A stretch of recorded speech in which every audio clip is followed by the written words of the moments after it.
full pardon.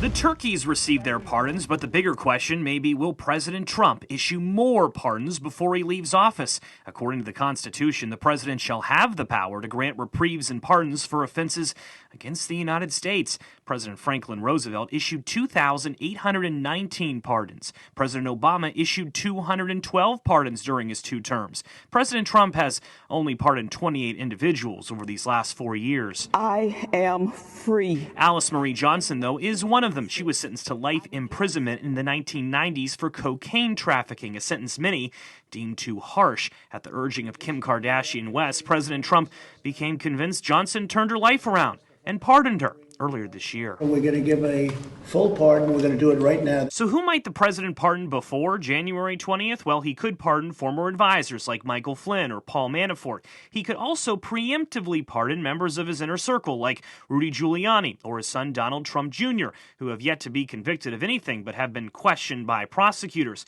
President Trump even tweeted in 2018, "I have the absolute right to pardon myself."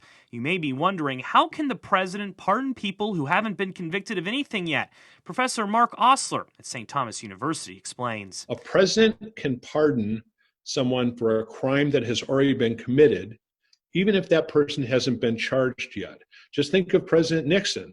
But he hadn't been charged with anything when Ford granted him that pardon. Remember, a pardon completely forgives someone's sentence. Clemency requests can be granted too, which reduces someone's sentence but doesn't completely forgive it.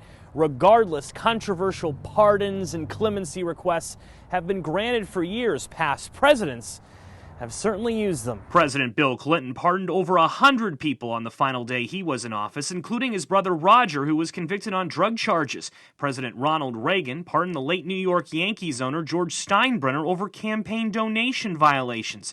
President Jimmy Carter, also in his final hours as president, pardoned one of the main singers in the musical group Peter, Paul, and Mary for being indecent with a 14-year-old fan years prior. There's over 13,000 people who have petitions pending for clemency right now. In Washington, I'm Joe St. George.